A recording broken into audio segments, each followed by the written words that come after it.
For those of you listening, when we put this out, unfortunately, Takeoff, one member of Amigos, passed away early this morning on November 1st around 2 a.m. in Houston, Texas.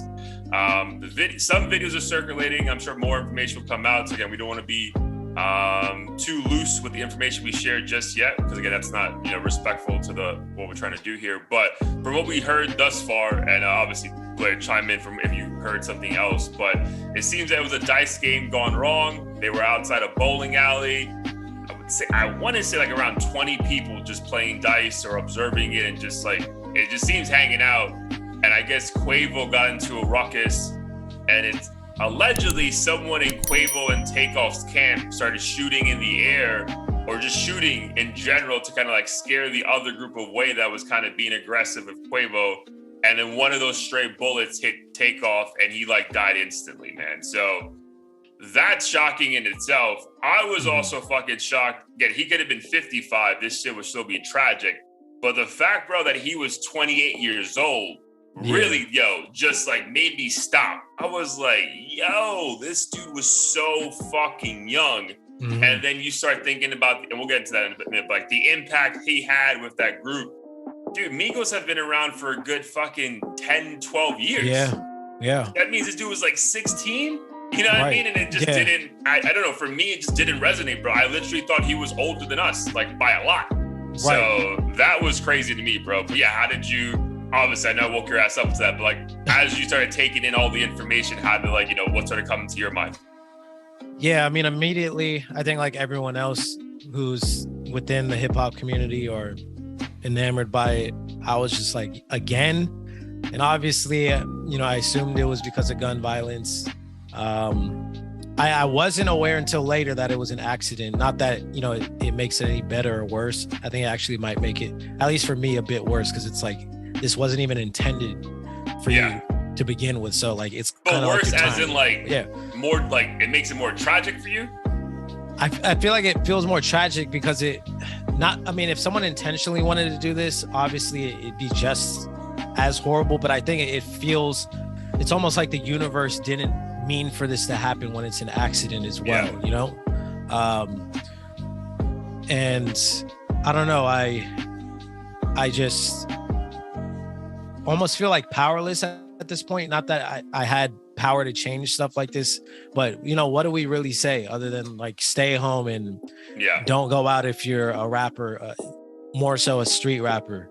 And unfortunately, I think the only way this is going to change is if, I guess, the lifestyle of these guys change. I know Takeoff was like known to be more chill and low key. It's not like he was starting beefs and waving guns around on IG or something. Like, I feel like what anyone ever says, and even this is going, I don't even know what the comments were today because I've been busy with work, but I go back to like when he would do performances with like the group at BET or whatever, it was just like, oh man, Takeoff is definitely high as fuck right now. And just like calm, you know what I mean? It was never like, bro, it was never, I think the most aggressive we ever saw him was in that awkward interview on like BET on Everyday Struggle with like Joe Budden and the rest of Migos and Academics. Mm-hmm. Besides that, bro, when have we ever heard a negative thing about Takeoff, bro? So that was another part. Like, it was like, bro, this guy, like, how the fuck did this happen? Right.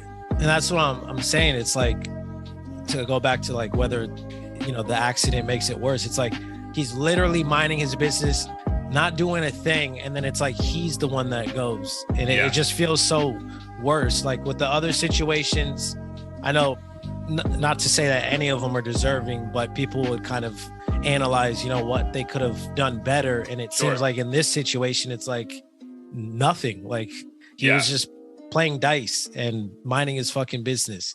So it's just crazy that he disappeared that quickly. And I don't really know how this can change unless people really change their lifestyle. And that's not something you can change overnight. Like, they're conditioned to hang out with certain people and do certain activities like their whole life. So how can you just if you try to tell Quavo or whoever, hey, don't play dice at 12 a.m. with a bunch of your homies and some other dudes, like, they're not going to listen to you.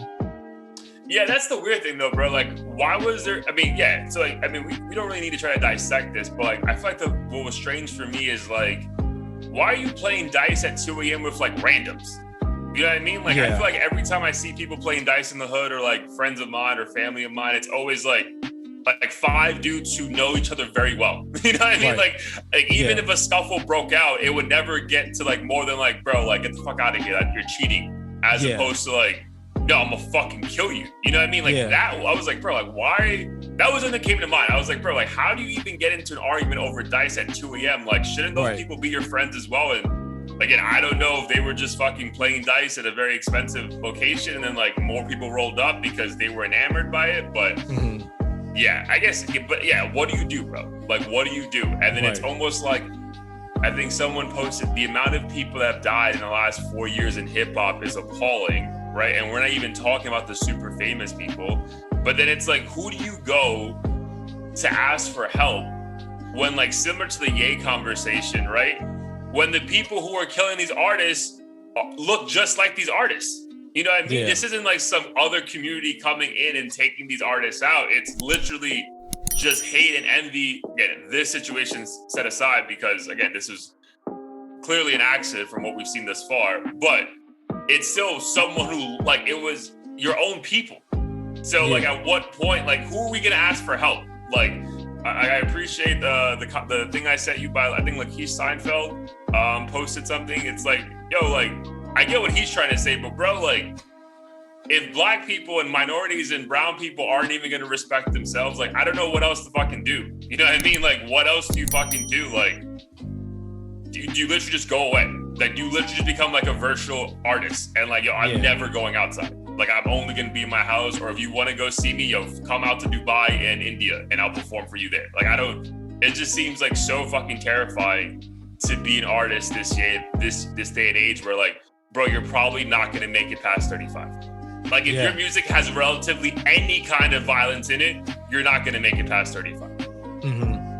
And I think what's scarier too is I don't even know if you necessarily have to be like the most hardcore hood rapper for something like this to happen. For instance, Rich the Kid, like, I don't see him as someone who necessarily harbor all kinds of beef and animosity, but I feel like he's still intertwined enough to where someone might be jealous enough to fuck with him and treat him a certain way, because even just slightly kind of gives off like a braggadocious vibe. Maybe has a couple hood dudes he hangs out with.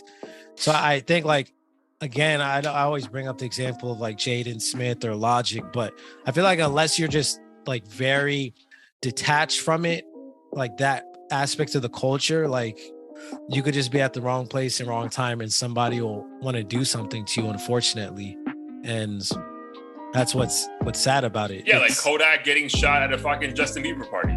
It's like, what the fuck? Why am I getting shot here? You know what I mean? Like, so yeah, like, where is it safe? No, for sure, dude. Being a black hip hop artist in America is, dude, the most fucking dangerous job. Like, and I feel there's just so much evidence to support that, which is terrifying, bro. Like it's almost like if you're really like hustling to make it in that field, it's like, why? You know what I mean? Like, why?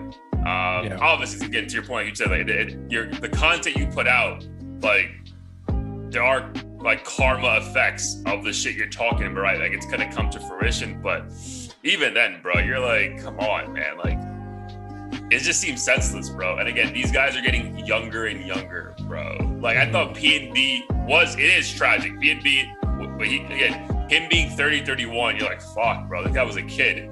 Dude, Takeoff being 28, bro, like, that is horrendous. Yeah. Horrendous, dude. Like, Pop Smoke was what, 19? Pop Smoke was 20. XXXTentacion was 19.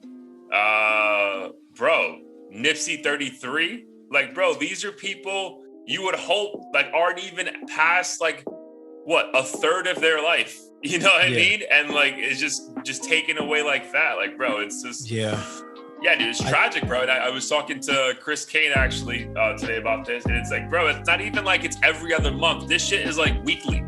You know what I mean? It may not be an artist of like certain levels, but like every week, bro, we're talking about someone got killed.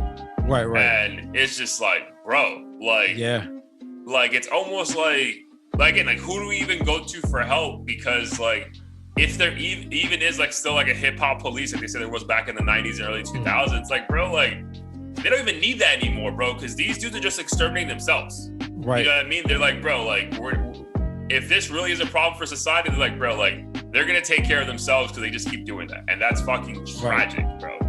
For me, but unfortunately, it just seems accurate. I 100% agree with that. It doesn't even include half the rappers of a lower tier that I see posted on Facebook. But I think personally, I feel like the common denominator is, sure, okay, a lot of these guys rap about the streets, but I think the other telling thing is, because there's plenty of street rappers who survive and continue to thrive. I think the other thing is they're not walking around with professional security. I think that's the biggest thing in most cases. And unfortunately, there's a stigma. It's like, oh, if you got security, you're a bitch. I mean, look at 6ix9ine, somebody who should be, based on the amount of hate he gets, getting his ass beat every single day, but he's not. And I think if somehow the labels, maybe, I don't know if they provide this sort of thing for free, most likely not, obviously.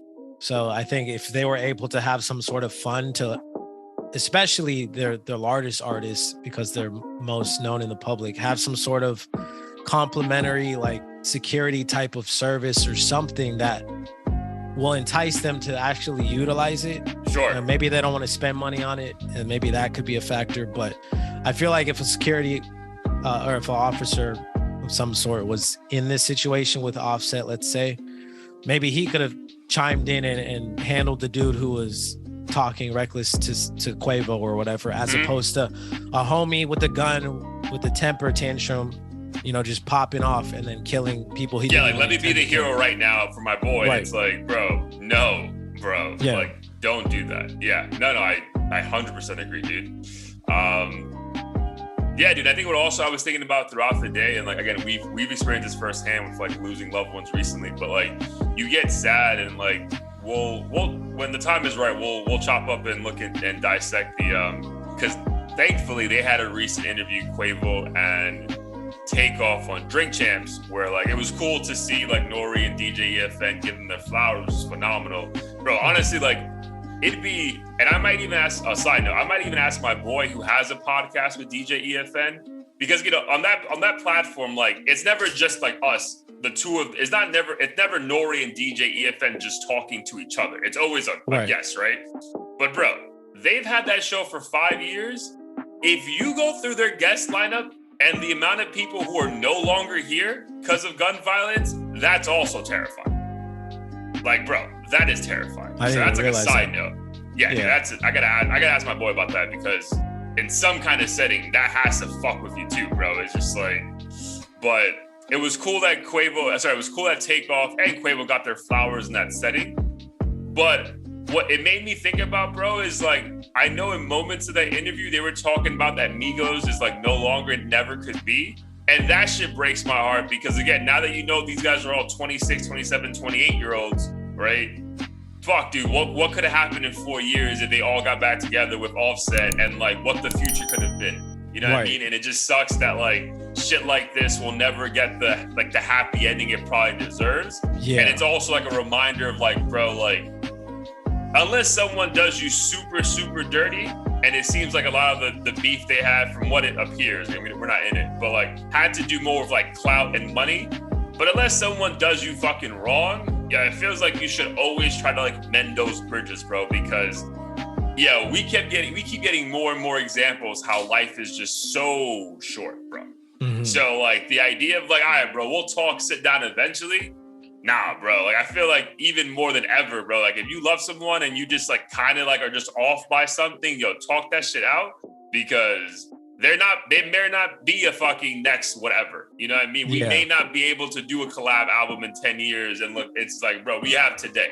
So that shit made me sad for them, bro, because clearly, dude, these guys were together for 10 years nonstop, and then for that just to end like this, I'm sure in the back of their head, we'll meet. Well, even if they said they didn't, I know they probably thought, we'll eventually make up, and that just sucks that we'll never see that out in the public eye. Yeah, no, it's unfortunate that it has to come to this level in order to really be focused on what matters most. Right.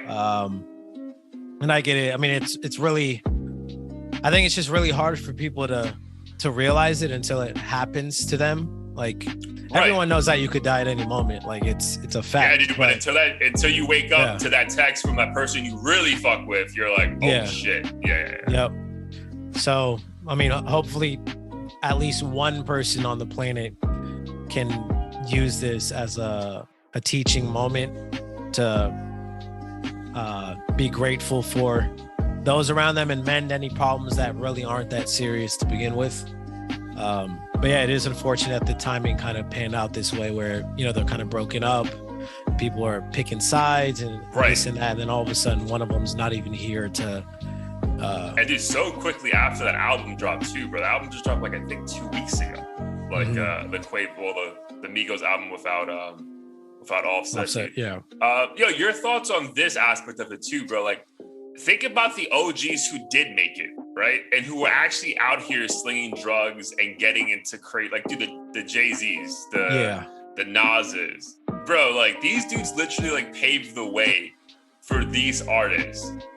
They have to be just sitting back like, bro, like, we helped you make all this money. Like, bro, we made hip-hop what it is today, right? Like, I'm thinking about, like, you know, like the Larry Birds when we come to basketball, like, they never made the money that the people make today, you know what I mean? Yeah. So, like, you would just, if I was Jay-Z, and again, I know he runs Rock Nation, he's actually managing these artists to a certain extent, but, like, I feel like I would be like, bro, you're making 10 times more I ever made as a 25-year-old. Get the fuck out the hood. You know what I mean? Yeah. Change your circle immediately. Like, I don't know. I feel like if I was an OG, I'd be like fucking devastated because I feel like it feels like you're almost losing a kid yourself, but also just like so confused. Like, bro, why aren't you guys learning from our fuck ups, but also learning from, dude, you can make so much money.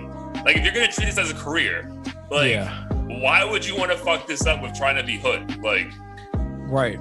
Yeah, I don't know what it is. I mean, I do think a big reason why we're hearing about a lot more is just because of the sheer volume of rappers we have nowadays. Like, everybody's a rapper at this point. Obviously not at the level of, you know, the Migos, or PNB Rock or any of these other guys, but there's just a ton more rappers. So we're going to hear about it more. And then more coverage than ever. More coverage. I don't know how the guys moved back in the day, but it seems like a lot of these guys are like solo dolo half the time, just chilling in places that they but I guess to that point, even if they were chilling in a spot that they shouldn't be, unless you're an op and you see that person, Instagram isn't going to give you the hint that, hey, this guy's alone. Yeah. Right. So back in the day, like if you were Jay-Z just walking through some random hood in the Bronx and you shouldn't be there, well, no one's going to know unless you bump into the wrong person. Kind of right. Yeah. And you can't just, you know, hit them up on your cell phone. Right. And all this. So there's definitely a lot of factors with new technology and then everybody being a rapper that I think is contributing to it. But I mean, the message doesn't help. I don't know if that'll necessarily solve everything because as we know, violence, especially gang violence, existed well before people were rapping about it, but definitely don't think it helps. No, it doesn't help, man. And it's just tragic, dude. But again, we'll get more news and you know, we'll obviously put more stuff out that we feel is, you know, viable and accurate. But yeah, rest in peace to Takeoff, man. 28 years is way too young. But thankfully, you know, a lot of content was given to us and blessed with us. So go check out all the Migos stuff. Go check out the new album he dropped with Quavo. I want to say it's called Nothing But Infinity Links. Only built for Infinity Links. Quavo and Takeoff, we got 18 new tracks for them that dropped 3 weeks ago. So, yeah, God bless him and God bless his family.